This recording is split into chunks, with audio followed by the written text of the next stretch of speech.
Thus, glomerular filtration of a drug depends on its plasma protein binding and renal blood flow. More and more blood flow exposes the drugs to glomeruli. Hence, more and more drug getting excreted. Here is a what you call as a small glomerular filtration process through which we can see there are two kidneys, the left and right kidneys with adrenal glands. So the blood flows from the arteries to the kidneys. So here the kidney is important organ for water and electrolyte balance. As you can see that the thing is getting excreted through urine. So urine, the many of the drugs are getting secreted, and through the bladder they are going to be excreted. So then we will see how the glomerular filtration undergoes. So these are all some absorptive surface of the kidney. In case of, see here, inside this kidney there is nephrons. This is Bowman's capsules. So many nephrons are there and they are involved in the process of the filtration. These are all the blood capillaries. Blood capillaries are there. Then, so this is the cross section. This is an animation. So this is the Bowman's capsule. So arteries come here and most of the materials get squeezed here. Then the urine is formed and get out of the space. And this is the Bowman's space in which the drug getting excreted. So here you can see that arteries and veins ultimately it's squeezed out. Yeah, most of the drugs getting spilled out into the Bowman's capsule. This is the Bowman's capsule and urine is formed and get out of the body. So there are varieties of the layers. First one is the endothelial layer, then the second one is the basement membrane, and epithelial podocytic membranes are there. So usually what happens is whenever the blood flow is there, then more and more hydrophilic compounds getting out of these endothelial cells and getting excreted. That's about the glomerular filtration, how it undergoes. So this is also another process through which the kidney, and here you can see that ureter and renal pyramid. Urine is formed by three processes in the nephron, the functional part of the kidney. Yeah. Many times the blood, the kidneys are important organs for the what you call as the getting out of the drugs out of the body. Here you can see in the case of humans, it's a single lobular kidney, and this is the piece of a what you call as the kidney, which represents the nephrons, Bowman's capsule, proximal convoluted tubes, etc. And urine is formed by filtration, reabsorption, and secretion. Usually this is the glomerular filtration, which whenever there is a blood flow is through the kidney, then in the Bowman's capsule, glomerular filtration occurs. So here you can see varieties of the water soluble substances are excreted out. Here both polar and non-polar substances, usually polar substances get easily excreted out of the kidney, and the reabsorption takes place in proximal convoluted tubules. So this is the proximal convoluted tubule, and this is the distal convoluted tubules, and this is the loop of Henle.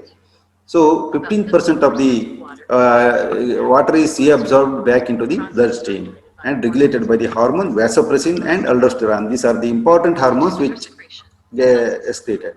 Ultimately secretion occurs and peritubular capillaries are there. Once again the exchange takes in between, and creatinine and histamine, they are reabsorbed into the circulation and collecting potassium, and all tubules secrete hydrogen ions. And here you can see that the urine is formed ultimately 95% water is there, whereas it's containing urea, uric acid, amino acids, and many of the electrolytes. So daily production is 0.6 to 2.5 liters per day, and the 30 ml per hour indicates possible kidney failure. So if it is decreased, then it is a possible kidney failure. And the second process is the tubular reabsorption, and this depends upon the lipid solubility and ionization of the drug at existing urinary pH. Lipid soluble drugs are filtered at the glomerulus back, diffuse in the tubules because 99% of the glomerular filtrate is reabsorbed, including the water itself. But non-lipid soluble and highly ionized drugs are unable to do so. Most of the drugs excreted through the glomerular filtration get reabsorbed into the circulation back, whereas the highly ionized drugs and non-lipid soluble drugs are usually unable to do so. Thus, the rate of the excretion of such drugs, example, aminoglycosides, antibiotics, aminoglycoside antibiotics, quaternary ammonium compounds, parallels the glomerular filtration rate. That's all. Creatinine clearance, it's also known as the clearance. So, aminoglycosides are the drugs which cause toxicity to the nephrons, and they get completely reabsorbed. And these quaternary ammonium compounds do also have charge, and they are not getting especially the rate of the excretion is less. Changes in the urinary pH affect tubular reabsorption of the drug that are partially ionized. So once again, the pH and pKa and so many factors are there which affect the tubular reabsorption. So this occurs by passive diffusion and depends upon the total lipid solubility pKa, or it is also the dissociation constant and pH of the urine. So in the pH of the urine, if it is acidic, usually it's acidic, so generally weakly acid drugs have more chance of reabsorption. The pH of the urine is 6 to 6.5, depending upon, once again it's depending upon the food and other thing, it changes, but it's usually acidic. So weakly acidic drugs have more chance of reabsorption. Sodium bicarbonate used in salicylate and barbiturate poisoning to alkalinize the urine, and the ascorbic acid can be used to increase the excretion of the morphine, because the morphine is acidic in nature. More and more acidic drugs get the excreted out. So alkaline, in the alkaline media, acidic drugs getting excreted out, whereas the acidic drugs get absorbed into the circulation. The tubular secretion require energy, sometimes the carrier mediated active transport or organic acid transport OAT and OCT, or organic base transport OCT. So these are the two reactions that are the carrier mediated one. The P glycoprotein and MRP2 are located on the membranes. This is a protein, a different type of the proteins on proximal convoluted tubular cells. Whereas the organic acid transporters OAT, so this is a carrier, organic acid transport. It's required, the carrier means energy dependent mechanism is there. Then the penicillin, probenecid, uric acid, salicylates and indomethacin do require the organic acid transporter for tubular secretion. Whereas the organic base transport or OCT is required for the secretion of the morphine, pinidine, procaine, thiazide type of the diuretic, and the loop diuretic, the furosemide is concerned.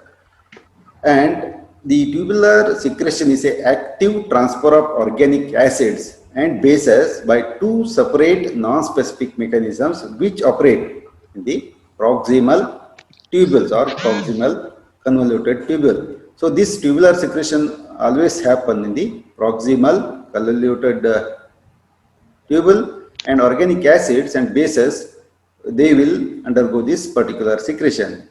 So it requires some transporters like the P glycoprotein and the MRP2 are located in the luminal membrane of proximal tubular cells.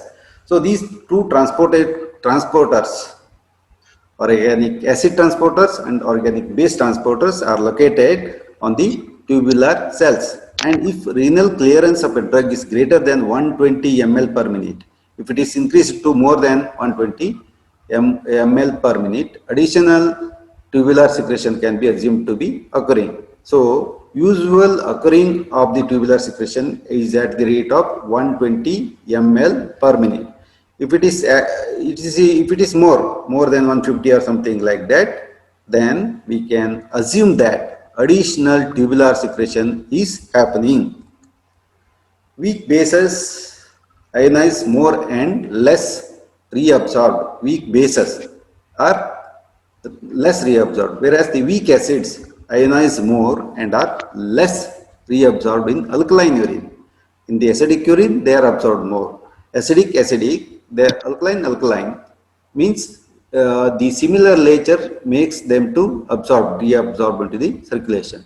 This principle is utilized for facilitating elimination of the drugs in whenever there is a poisoning, maybe due to the overdose, etc. So, urine is alkalized in barbiturate and salicylate poisoning, while it is acidified in the morphine and amphetamine poisoning. See, why we have to learn all these processes? You may be thinking, why so much chemistry and other things are referred? Here, if we know this basic concept, like if the urine is alkaline, means if you administer sodium bicarbonate, then the barbiturate and salicylate the excretion will become more, so that the toxic element get excreted out of the body and there will be less damage. Whereas in case of acidic drugs like these morphine and other thing, then the alkaline drugs like acidified and amphetamine poisoning, then they become more water soluble and get excreted out of the body. The effect of changes in urinary pH on drug excretion is greatest for those having pK values, means dissociation coefficient values 5 to 8, because only their case pH dependent passive reabsorption is insignificant. So, whenever the media do have the pKa of acid or dissociation constant of the 5 to 8, then the urinary pH on drug excretion is greatest, because the reason is their pH dependent passive reabsorption is significant. Then drug interaction due to competition for tubular secretion. Here one of the important reaction you have to remember, that probenecid is a drug and it's an organic acid which has very high affinity for the tubular OATP. OATP means acidic triphosphate, and blocks the active transport of both penicillin and uric acid. So this transported molecule is there for the secretion of the drug OATP. So this is probenecid will compete with that of the OATP for penicillin. Aspirin decreases the tubular secretion of the methotrexate, and probenecid is used with that of the penicillins because it will compete for the carrier molecule and makes the what you call as tubular secretion less.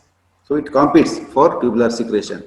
Because of this thing, penicillin is 99% excreted unchanged in the urine using the normal process. But if you mix the penicillin with probenecid, it will compete for the penicillins to be secreted out.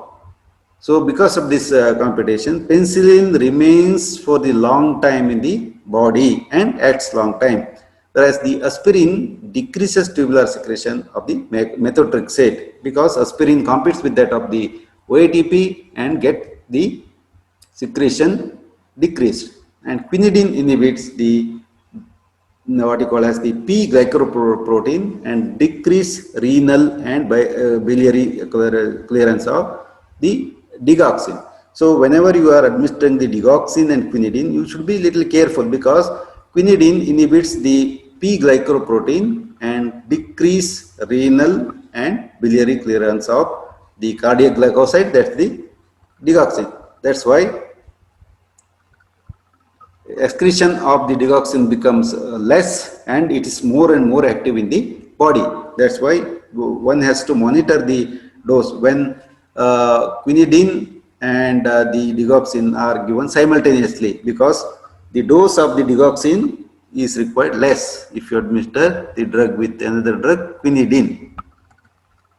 So penicillin is exogenous substance. This explains how the probenecid is going to act. Penicillin and probenecid are simultaneously administered, and penicillin is exogenous substance, primarily undergoes tubular secretion, so excreted, because 99% of the penicillin is get excreted unchanged in the urine, because it's highly polar in nature, and both this glomerular filtration and tubular secretion occurs. There is no reabsorption at all. So 100%, 99% of the penicillin get excreted out of the body. Whereas the probenecid will prevent this while the tubular secretion occurs. Hence, the tubular secretion occurs, it will compete for the carrier protein for both, especially the penicillin. So that's why the penicillin is retained in the body and acts for prolonged period. So we have to know the physiology of all such things when we want to know the pharmacology. And uric acid is endogenous substance. Another example, primarily undergoes tubular reabsorption, usually tubular reabsorption, and probenecid prevents this, and the tubular reabsorption will not take place and excreted from the body. Whenever there is more and more quantity of the uric acid is there in the body, then we have to administer probenecid. It will preempt the reabsorption. Usually the uric acid getting reabsorbed into the circulation. That process is stopped by the probenecid, and ultimately it is excreted from the body. So you should know either the drug, if it is required, it need to be retained just like the penicillin, or it's not required to the body, it can be excreted from the body using the probenecid. So this example one has to remember. So active tubular, here in the particular chart you can see that active tubular secretion and passive tubular reabsorption. So the glomerular filtration takes place. Please understand, this Bowman's capsule is there. So the renal artery is coming and becoming the renal vein. Then because of the hydrostatic pressure, the material getting secret is filtered here because of the more and more bigger porous size. Then in the proximal convoluted tubules, active tubular secretion takes place, whereas the passive tubular reabsorption will take place in this part of the, what you call as, the kidney. And ultimately, the drug is getting excreted out of the body. This is renal tubule, whereas this is the capillary here. So if you know this mechanism very properly, then we can meddle with the reabsorption reactions. And we will see these other excretion routes tomorrow class. Okay.